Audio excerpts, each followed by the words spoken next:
Welcome to the Psych Central Show, where each episode presents an in-depth look at issues from the field of psychology and mental health, with host Gabe Howard and co-host Vincent M. Wales. Hello everyone, and welcome to this week's episode of the Psych Central Show podcast. My name is Gabe Howard, and with me as always is Vincent M. Wales, and we'd like to remind you that you can get 1 week of free, convenient, affordable, private, online counseling anytime, anywhere by visiting the fine folks over at betterhelp.com/psychcentral. Please welcome to the show Rosina Bakari. She's a poet, a spoken word artist, and a motivational speaker. Welcome. Thank you. Yes, welcome to the show. Thank you. It's good to be here. Rosina, we are having you on the show to talk about specifically the survivors of incest and other unpleasant things like that. The reason for this, I understand, is because so many times when we talk about sexual abuse, we don't really get into the nuances about incest. It's just a more general. That's correct. Little known fact is that of the adult survivors of childhood sexual abuse, 80% of us are actually incest survivors. That's a high number. Yes. Had no idea. Yep. That is a very high number. Why do you think that people aren't more open about their past traumas? Because it is incest, meaning, of course, siblings, but also adoption, people who live in live-in boyfriends, that sort of stuff. Because it's family related, we have grown into this concept that family is more important than individual. Even in individual, so-called individualistic cultures, we still maintain that concept that family is more important than individuals. That is something I've noticed too, and I honestly say I find it so strange.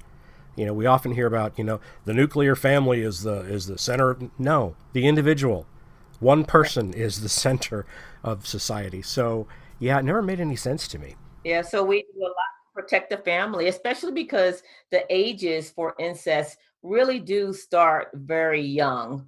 And so you don't get a chance to grow up, have this full adult mind with full functioning. So you actually grow into an awareness of dysfunction. You often don't have that as a child when these things begin to take place. So that's just from a developmental aspect, the propensity to be silent already exists because of when it starts. It would seem to me like one would go with the other. I mean, the trauma of the experience, I think most people understand, but I think what maybe many people miss is that you're also sort of trained to be silent, like you said. Don't talk about this. This is wrong, and it's your fault anyways. Is that very commonplace? I mean, is that like a secondary? I want to call it a secondary trauma. It's like you're told that what is happening to you is acceptable, and it's so acceptable that you no longer have the power to discuss what's happening in your own life. Exactly. That is very common for the survivors that I work with. That is our biggest complaint, if you will, is the silencing, because the past is the past. It's true, and people certainly remind us of that. But the silence and the effects of the silence is very, very present. And that's what people don't get. When you're experiencing all this dysfunction in adulthood, it's not because you're still traumatized by the physical events. That's part of it. It's really because you're traumatized by the silence that is present every day of your adult life. We're taught not to challenge authority figures, and in most cases, that's what they're experiencing, right? Absolutely, yes. You have a very impressive website called Talking Trees, and this is for survivors. And one of the things that you talk about on there is the concept of living openly. Can you talk about that for a minute? I use the phrase that you can heal or you can hide. You have to choose. If you're healing, then you no longer are satisfied with hiding. If you're hiding, it's really, really, really difficult. I won't say impossible, but you're covering a different space than what you need to heal. When I actually created Talking Trees, when I went from hiding to healing, and it was so difficult to find people to process information with coming out of silence, that I started Talking Trees, because I thought, okay, well, if there's really at this time 45 million survivors, where are they and why aren't we talking to each other? And so you're providing a forum for them to do so. I write daily on the Facebook page, and that's Talking Trees Adult Survivors of CSA on Facebook. I write daily gems, just gems about healing, gems to affirm the experience, gems to challenge ourselves on the healing journey, that people have something to respond to and know that they can engage in conversation every single day. Consistency is the most important aspect. If you've been silent for 30 years, then you need consistency in breaking that silence, because it's so easy to go back. I'm a person who lives with bipolar disorder, and I work with other people who live with mental illness. And when I was first diagnosed, I was very open about it because I didn't know there was any reason not to be. And within a pretty short period of time, I lost my job, and friends pulled away, and people didn't want me around their children, and there was lots of whispers and all of the things that you would probably expect to happen to somebody who is now, publicly living with a severe and persistent mental illness. So then I went back in the proverbial closet, and what I found is while the stigma and discrimination against me for living with bipolar disorder was very traumatic, and I didn't like it at all, it was worse when I was quiet about it, because I could at least assume that the other people were just misinformed or even jerks. But when I was doing it to myself, Right. when I was afraid to speak up, I was sending myself this subtle message that I don't think I'm good enough. Is this the same in your community? I imagine it is. Yes, I think you're right on track there. When you're silent, you can't even take care of yourself, because there are things that happen and you can't respond to them because you live in silence. Okay, if you allow me to give you an example, one survivor that I've been working with for years is, of course, it's all about finding your voice and being more and more open. One of the things that she talks about is no longer being triggered and doing nothing about it. So somehow ants is part of her sexual abuse. In some situation. Well, it used to be that she'd be at the park every summer and have these triggers for ants and could literally do nothing because she was living in silence. She can't tell someone why she's freaking out over ants. Now she does. She just simply say, hey, I'm an adult survivor. I have ants are a trigger, and she walks away. She doesn't have to go into detail, blah, blah, blah, but because she's not afraid to say, I have this horrible experience that puts me in a situation where this creates great anxiety for me. She can just simply state it and leave and take care of herself. And it's very empowering. You're taking some of that power back and advocating for yourself. Exactly. Rosina, I think a lot of people out in the general public have certain misconceptions about survivors of child sexual abuse. Would you like to address any of those? Absolutely. There is certainly some misperceptions, and a lot of that come from the fact that we are relatively silent and without voice. We have been. And so when there's not a speaker, then how do you obtain information? When I started living openly and created Talking Trees, I had to go to research journals to find any information, any relevant information. Well, easy for me to do because I have a doctorate degree. And so what does that leave for the other survivors? So rightfully so, there is a lot of misperception. Unfortunately, the misperceptions that are out there lean toward grace, way more grace than it should be, toward violators and people who enable violators. So that's the danger of having all these myths out there. Myths about even just the definition of what incest is, the fact that it includes people by adoption, people who live in a house, people who are related, for example, third cousins or fourth cousins. Like I have heard survivors say, well, it's not incest because, or I wasn't abused because, and then go on to give some mythical answer about why they're not a survivor of childhood sexual abuse. So even from the definition to the effects, there definitely are myths out there. I really like what you said there about how the silence really protects the violators, the perpetrators. It doesn't empower the victims. It doesn't help the victims. And it certainly doesn't do anything for prevention. Do you think that this is part of the reason that we ask people not to talk about it, both because it makes people uncomfortable and because the violators have like better PR people? I mean, because this is really what violators teach people. Be quiet about it because this creates the space that I need to violate. And then society unwittingly goes along with it because they're uncomfortable. Yes, absolutely. And if people could really get that your discomfort as an adult human being, your discomfort should not override the protection of children, in essence.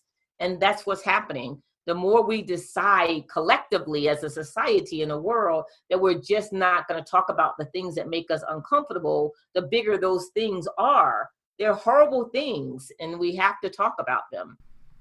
Well, and I really, really like what you said there. I mean, you've just basically said, we're too uncomfortable to talk about it, so we don't want to. But we're completely ignoring the traumatic experience. It's too uncomfortable to think about, but somebody went through it. And we're not giving that person the care that they need. And we're sending them a message that we're not supporting them. And I think that makes it more difficult for people to get the help that they need. And that's the purpose of your educational programs, your website. You truly believe in the power of sharing and storytelling, and I believe you call it owning your own story or telling your own story. Yeah, owning it, absolutely. Yeah, speak to that a little bit, because this comes up a lot in mental health circles as well. This idea that being quiet about our illness is worse than being public about it and having other people stigmatize us. Because when other people stigmatize us, well, maybe they're misinformed or uneducated. But when we're quiet about it, it's us abusing ourselves. And well, that's just no good. The thing about being quiet as an adult survivor of childhood sexual abuse and incest, though, is that the quietness is all external. Inside your head, there's lots and lots of noise. So when you're not creating and navigating and owning your own experiences so that you know how to have discourse or conversations around them, you're stuck with the voices in your head. And they are so unkind, right? If you're not talking about it, there's no one to challenge those voices in your head. So the voices in your head are responding to the abuse and not in a good way with you as the host, right? So there's nothing challenging those voices in your head. So yeah, you end up being quite unkind to yourself when you don't let in real external conversations that can help you process all those ugly things that come up for you. Of course, you just can't get any new information. Whatever you thought during the time of the abuse is probably what you're still thinking now, because there's been nothing to, push that out. Exactly. So then we're living with the violator's narrative and not the survivor's narrative. And that's the danger of that. Well said. This episode is sponsored by BetterHelp.com. Secure, convenient, and affordable online counseling. All counselors are licensed, accredited professionals. Anything you share is confidential. Schedule secure video or phone sessions, plus chat and text with your therapist whenever you feel it's needed. A month of online therapy often costs less than a single traditional face-to-face session. Go to BetterHelp.com/Psych Central and experience 7 days of free therapy to see if online counseling is right for you. BetterHelp.com/Psych Central. Let's talk a little bit more about the healing process in here. One of the things that we often talk about in that process is forgiveness. What's your opinion on that? Healing is a lifelong journey. Forgiveness, I'll say this tongue in cheek, but I'm really sort of serious. I think forgiveness is some word that people made up to continue the behaviors that they want to do. Right? So we speak of this term forgiveness. I'm pretty sure forgiveness was a word made up by violators, not survivors, a concept made up by people who hurt, not by people who heal. But forgiveness is a real thing. Forgiveness should arrive on the healing journey. If it arrives out of fear, if it arrives out of dysfunction, if it arrives out of commitment to someone other than yourself, then that's not really forgiveness. That's more denial. I believe that forgiveness is only forgiveness if it can arise, not something you do, but if it can arise out of a place of healing. Moving on with your life, being a survivor, how do you approach relationships and sexual relationships in a healthy way? Cautiously. Good advice for anyone. Yeah, we do imagine that it's different for everyone, of course. I imagine that there's a lot of inner conflict in survivors. Do you have any advice or recommendations for how to broach that? I absolutely do. There are 4 rules of sexual consent that are not yet well known. They should be. It's terrible. When we all play by the same rules of sexual consent, sex becomes so much more pleasurable and so easy. So, Rosina, what are these 4 rules of consent? So the first rule is pretty simple, and this is a rule that has been broken for most incest survivors, and that is that a person must be able to offer consent. So meaning that in most states, they have to be at least 14 years of age. In some states, it's 16. But a child under the age of 14 cannot offer consent. So a person who is under the influence of drugs and alcohol to the point that they don't have their reasonable faculties, or a person who is developmentally delayed. So you have to be able to offer consent. So that's rule number 1. So the second rule is the rule that Hollywood breaks all the time. And this is a big rule we haven't figured out yet. And that is that consent takes place early. Consent is not about penetration. Consent is about bodily autonomy, understanding that everybody has a right to govern their own body. And so unlike what Hollywood would have us believe, you shouldn't just grab somebody by the hair and kiss them, right? Like that's not okay, because once you've done that, then you put someone, what I like to say is you've taken away people's out. Like if you're waiting until someone stops you from taking your clothes off, then you've taken away people's out. So we start consent early so people can say no early. Like people should have a lot of time to say no. People should be able to say no frequently, not just once. And so if you've waited until the end ultimate act to ask for consent, then you've already broken some laws, right? The third one is that consent has to be maintained throughout, right? Because again, we want frequent times for people to be able to opt out. And the fourth one is just about asking for birth control or protection from unwanted pregnancy and or disease. So if you haven't done that, then it makes me question, then did you ask for consent? Like if you were going so fast that no one needed to talk about those things, then did you give those many opportunities for people to opt out of the situation? Rosina, were those laws original to you, by the way? You know, interestingly, I thought they were, and but I've seen them many places, and I guess because they just make sense. So they do make sense. Right. And so if you look almost anywhere at the rules of consent, you'll see maybe some slight variations in language. Sometimes people don't include the law, or at least originally people weren't talking about the laws of protection against unwanted pregnancy and disease. But again, this is the law that frequently has been broken for adult survivors, like frequently. Like unwanted pregnancy is very common for adult survivors. So it's really critical for us. The trouble with survivors is like all of our relationships, it's complicated sometimes to know what is healthy, right? So for so many of us, your first introduction to sexuality was based in deep dysfunction.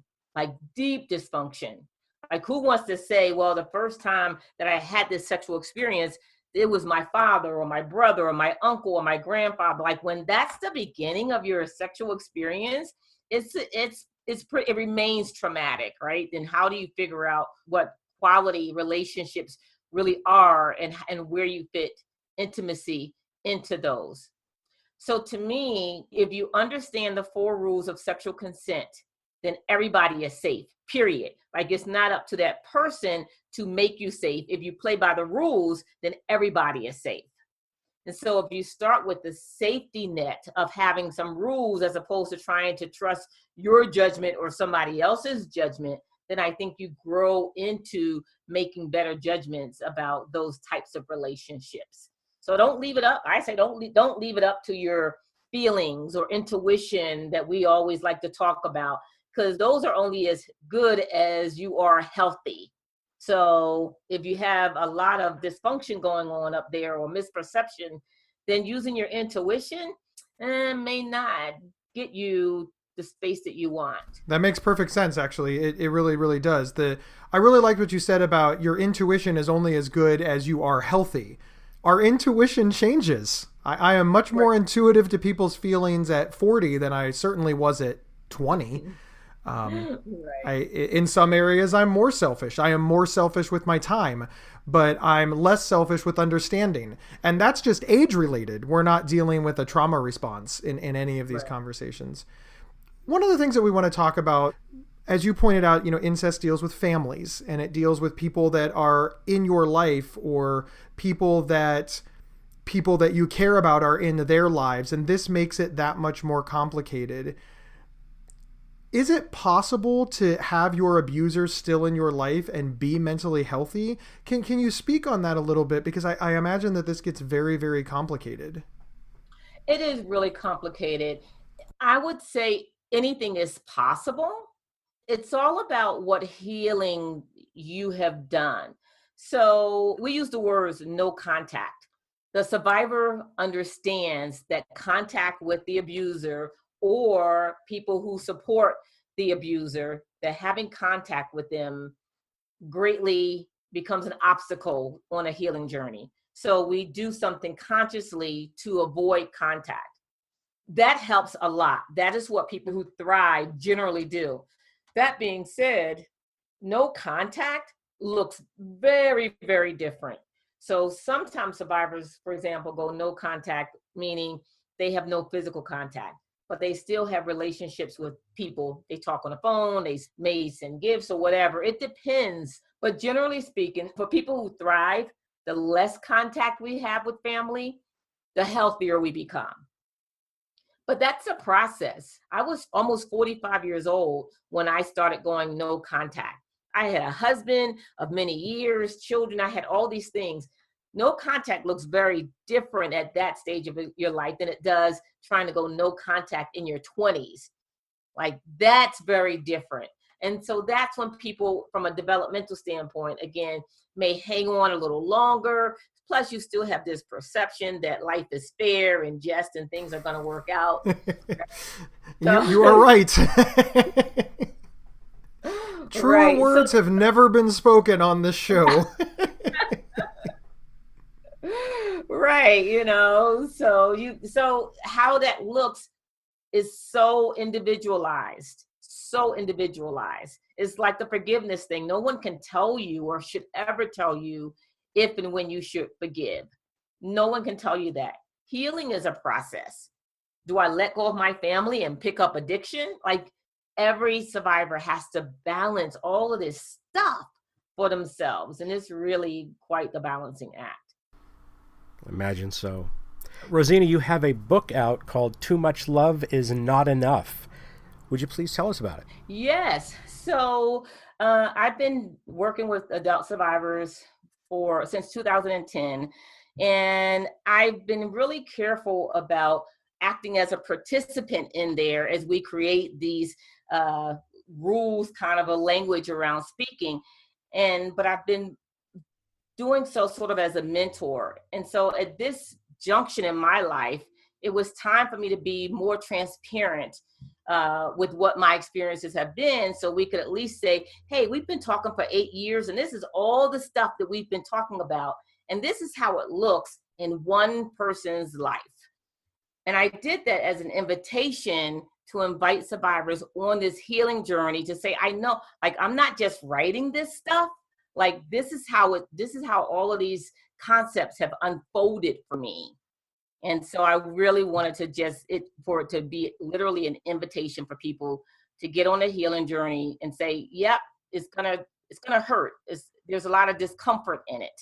And so it's about my 40-year journey out of silence. Like, the book is about the silence. I didn't even get to the healing in the book.